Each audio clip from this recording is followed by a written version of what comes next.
ஈசான மூலையில லேசான பள்ளி சத்தம் மாமன் பேர சொல்லி பேசுது.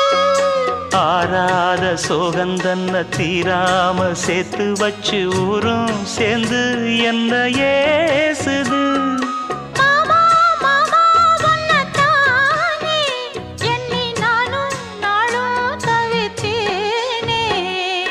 கூண்டுக்குள்ள என்ன வச்சு கூடி நின்ன ஊற விட்டு கூண்டுக்குள்ள போனதென்ன கோலக்கிளி.